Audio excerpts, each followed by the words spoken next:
Welcome guys to my channel and moment study. तो आज हमने ऐसा दमदार टॉपिक लाया है आपके लिए जो कि आपके ह्यूमन रिसोर्स मैनेजमेंट की स्किल को थोड़ा सा इम्प्रूव कर सके, आप उसमें मास्टर बन सके। और क्या होता है ह्यूमन रिसोर्स मैनेजमेंट में, क्या अफेक्ट करते हैं उसके टॉपिक। तो आज का टॉपिक है हमारा फैक्टर्स अफेक्टिंग HRM प्रैक्टिसेस। कौन से फैक्टर्स अफेक्ट करते हैं ह्यूमन रिसोर्स मैनेजमेंट पॉलिसीज़ को, कहाँ ये इफेक्ट करते हैं, कैसे इफेक्ट करते हैं। तो ये पूरा का पूरा जो टॉपिक है हम डिटेल्स में देखते हैं। आई होप कि आप ये वीडियो देखते समय कंटिन्यू देखते रहेंगे और कहीं डिस्टर्ब ना होंगे। ओके, तो ये वीडियो पूरा देखिए, तभी आपको ये समझ में आएगा टॉपिक। तो फर्स्ट जो है अपना नेशनल लॉ है। ये नेशनल लॉ जो है वो पूरी तरह से अफेक्ट करता है HRM पॉलिसीज़ को। देखिए, the human resource management policies should be in accordance with the national law as a number of aspects of the personal affairs and determined by several law of the nation। तो यहाँ पे ये होता है कि देखिए, कंपनी के हित में पॉलिसीज बनाई रहती है। उसको कैसे ह्यूमन रिसोर्स का इम्प्लीमेंटेशन करना है, कहाँ पे इम्प्लीमेंटेशन करना है, कैसे इम्प्लीमेंटेशन करना है, उनसे कितना बेनिफिट लेना है। तो कंपनी के हिसाब से लॉ बना रही है यहाँ पे। तो कंपनी के हिसाब से लॉ बना रहते हैं। इसलिए कभी कभी जो ह्यूमन रिसोर्सेज पे रहता है किसी डोमेस्टिक एरिया में, वहाँ के पीपल्स के ऊपर कोई प्रेशर आता है, ओके, उस एरिया में जहाँ पे फैक्ट्री डाली है वहाँ पे कोई प्रेशर आता है, तो वो प्रेशर कम करने के लिए गवर्नमेंट ने कुछ लॉ बनाया है। तो ये जो लॉ है कंपनी को अफोर्डेबल, मतलब कि वो जो लॉ है तो कंपनी के लिए यूजफुल नहीं है, उसके अगेंस्ट है थोड़ा सा, लेकिन वो लॉ पीपल के लिए, वहाँ के लोगों के लिए सही है। क्या, वहाँ के लोगों के लिए जो उस ऑर्गेनाइजेशन में, उस कंपनी में काम कर रहे हैं, तो उनके लिए वो लॉ जो है सही है। ओके, उसके लिए, उनके लिए, वो पीपल के लिए ये जो लॉ है अफोर्डेबल है, नेशनल लॉ, जो कि वहाँ के गवर्नमेंट ने, वहाँ के सरकार ने इस्टेब्लिश किए है। ओके, तो ये एक मोस्ट अफेक्ट करने वाला पॉइंट है, तो ये पॉइंट आप ना भूले। नेक्स्ट जो देख रहे हैं हम, वो जो है सोशल कस्टम एंड वैल्यूज़। क्या है सोशल कस्टम्स, क्या है वैल्यूज़, और क्यों ये अफेक्ट करते हैं ह्यूमन रिसोर्स पॉलिसीज़ को, क्यों अफेक्ट करते हैं। तो while the formation of human resource policies, social custom and values should be considered as they are the rules of conduct of any society. Social customs, उस जगह की कोई लॉ है, वहाँ की कोई एक ये जो है, मतलब कि वहाँ की कोई ऑर्गेनाइजेशनल स्ट्रक्चर है, वहाँ के पीपल किस तरह रहते हैं, वहाँ का नेचर किस तरह का है, ओके, वहाँ के लोगों को आदत क्या है, और वहाँ के लोगों का वैल्यू कैसा है, स्टैंडर्ड कैसा है। तो वो जो है वहाँ के एक पर्टिकुलर एरिया में जो रहता है, वहाँ के जो मतलब ह्यूमन रहते हैं, वहाँ का ह्यूमन रिसोर्स रहता है, वो जो ह्यूमन रिसोर्स है वो हमेशा कंपनी के पॉलिसीज के अकॉर्डिंग ही रहे, ऐसा तो कोई लिखा नहीं है कहीं पे। तो जो ये टॉपिक जो है, जो ये पॉइंट है, तो कंपनी को जो पॉलिसी बनाई है तो एक पीपल के लिए नहीं है, ये कंपनी के लिए है। मैंने पहले भी बताया है कि ये कंपनी के लिए है। तो कंपनी क्या करती है कि उसके अकॉर्डिंग, उसके बेनिफिट्स में लॉ बना रही है।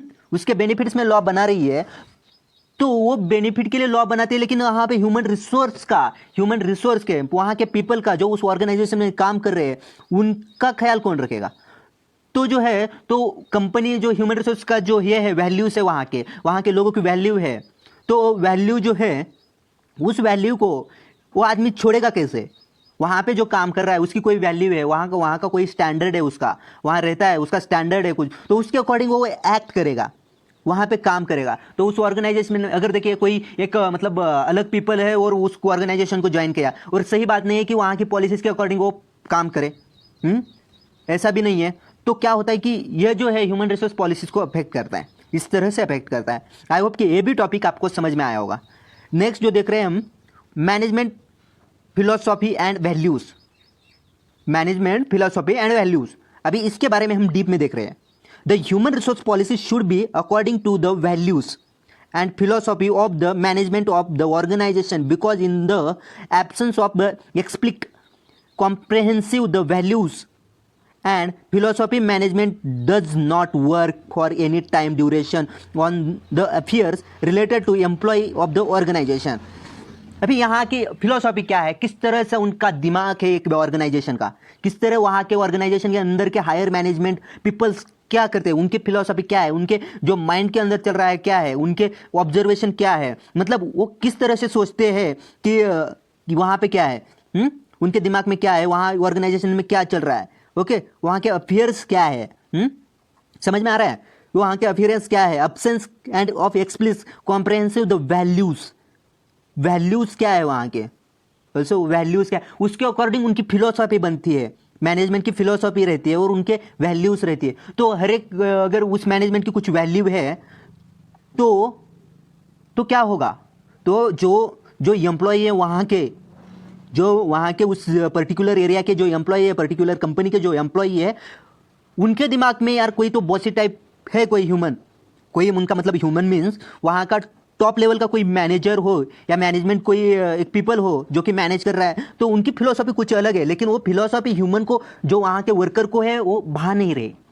क्यों बाहर नहीं रही? क्योंकि वो अलग ही तरह का सोच रहा है, उनको प्रोडक्टिविटी चाहिए, लेकिन वो पॉसिबल नहीं है।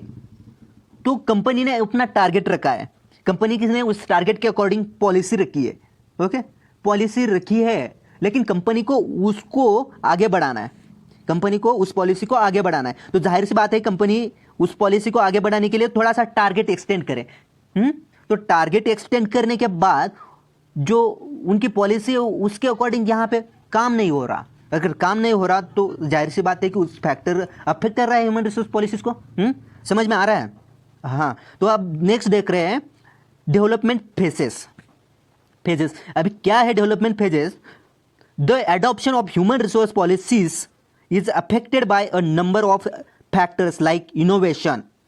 अभी देखिए डेवलपमेंट पॉलिसीज का मेन एक पॉइंट है वो इनोवेशन करते रहो।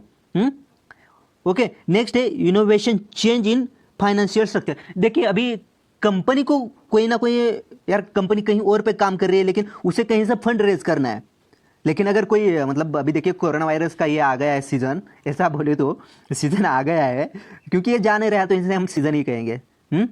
सीजन थोड़ा रुक जाता है, लेकिन उसी तरह से कोरोना थोड़ा रुका है तो वो भी जाएगा। लेकिन अगर वो जाता है, अगर कोई सीजन जाता है तो वहाँ पे जाहिर सी बात है कि थोड़ा फाइनेंस अरेंज करने के लिए, वहाँ का स्ट्रक्चर अरेंज करने के लिए, जो मतलब वेरियस वहाँ के जो लॉ रहते हैं, वेरियस मतलब वहाँ का नेचर रहता है, वहाँ के पीपल का वैल्यू रहता है, उसके अकॉर्डिंग डेवलपमेंट प्रोसेस करने पड़ते हैं उनको। अगर देखिए सब हम अगर देखें भी तो हाथ की 5 उंगलियाँ सेम नहीं है, ओके, तो डेवलपमेंट फेसेस भी सेम नहीं है। तो जो फेसेस है वहाँ के जो कि स्ट्रक्चर है, फिर ऑपरेशनल साइज है, ओके, वहाँ के जो हायरिंग फैसिलिटी है, ओके, वहाँ के लोगों की वैल्यूज है, इन सब को डेवलप करना है उस ऑर्गेनाइजेशन में, पर्टिकुलर ऑर्गेनाइजेशन में। तो एक बहुत ही क्रिटिकल चैलेंज है। अगर वो चैलेंज, जाहिर सी बात है कि वो अगर इतना बड़ा चैलेंज है तो 100% परफेक्ट हो, अगर परफेक्ट भी नहीं होता तो ये बहुत बड़ा, अगर परफेक्ट नहीं होता तो बहुत बड़ा अफेक्शन है इस ह्यूमन रिसोर्स पॉलिसी पे। नेक्स्ट वाला 7th है जो अपना ऑर्गेनाइजेशंस फाइनेंशियल पोजीशन। अभी देखिए ये किस तरह से करते हैं इफेक्ट। देखिए अगर उसकी कॉम्पिटिटर कंपनी है, अभी पढ़ के बताता हूँ, the formation of human resource policies require money which will ultimately affected the product price, thus the human resource policies are restricted by the price of the product of the organization। Okay, तो एक देखिए organisation को financial position क्या है। अगर मैं example के साथ बताऊं, जियो की पोजीशन बहुत बड़ी, रिलायंस ग्रुप है, इंडिया का सबसे बड़ा वो ग्रुप है। तो क्या होता है कि यार उसके पास बहुत सारा मनी है, तो उसने 2-3 साल के लिए ऐसे ही इंटरनेट खरीदी है। लोगों ने क्या किया, वो 2-3 साल में इतना यूज़ किया, सिम कार्ड लिए इतना लिए कि भाई सोचो ही मत। लेकिन 3 साल में उसने जो है सिम कार्ड लिए, एक आदमी ने मतलब लोगों ने सिम कार्ड लिए, तो 3 साल यूज़ करने के बाद उसका नो नंबर जो है किस किस जगह पे चला गया, तो वो बहुत सी जगह पे चला गया। तो अभी वो चेंज नहीं कर सकता, तो उसको एक यूज ही करना पड़ रहा है, वो यूज ही करना पड़ता है नंबर, तो वो चेंज नहीं कर सकता। वो अगर चेंज नहीं कर सकता तो एक गूगल का पॉजिटिविटी आ गया वहाँ पे, सॉरी जियो का पॉजिटिविटी आ गया। तो इस तरह से मतलब एक ऑर्गेनाइजेशन को प्राइस अफेक्ट करता है, उस प्रोडक्ट की प्राइस अफेक्ट करता है। नेक्स्ट देखते हैं goals and practices of trade union. Goals क्या है उस कंपनी के, प्रैक्टिस किस तरह से है, और वहाँ का जो यूनियन रहता है वो किस तरह से काम करता है। The various factor related to the employ union also affect the human resource policies like the techniques of the union to pressures management to fulfil their demands.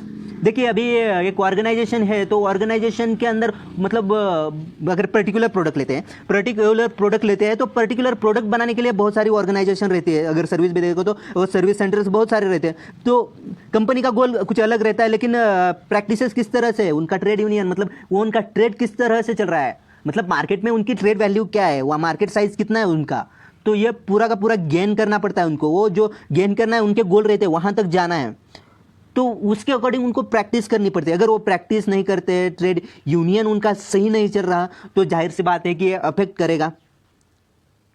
करेगा देयर कैपेसिटी ऑफ बार्गेन।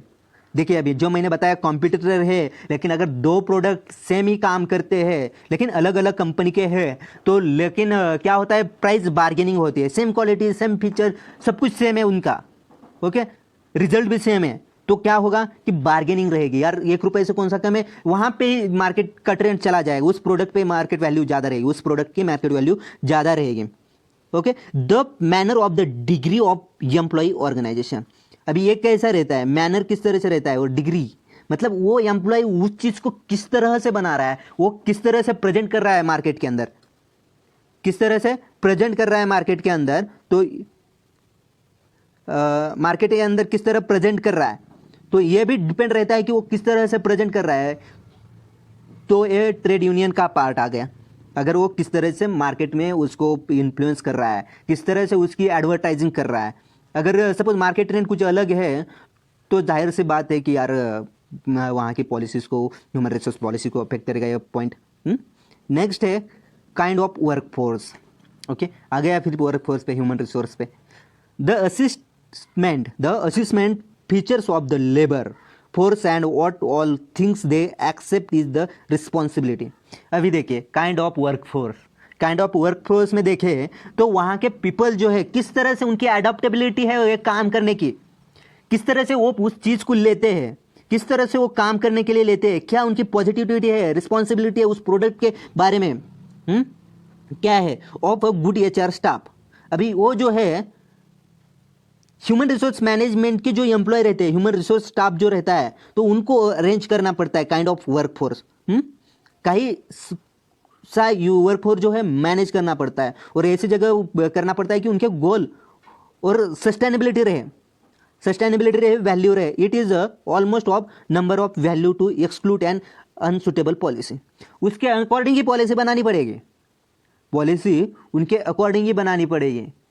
हाँ, तो human resource management कुछ थोड़ी सी उनके हित में proper ये बनाती है पॉलिसीज, लेकिन यहाँ पे यार ह्यूमन को भी, वहाँ के उस ऑर्गेनाइजेशन के पीपल को भी एक पॉइंट रखे, उनको भी इसमें उसके भी हित में चल के कोई ना कोई पॉलिसी बनानी पड़ेगी। तो ये जो पॉलिसी है सबको सुटेबल रहेगी। तो जाहिर सी बात है वर्क फोर्स वहाँ पे कैसा लग रहा है, तो वहाँ पे उसके अकॉर्डिंग उनको पॉलिसी बनानी पड़ेगी। तो होप कि ये भी पॉइंट यार उसको अफेक्ट कर रहा है।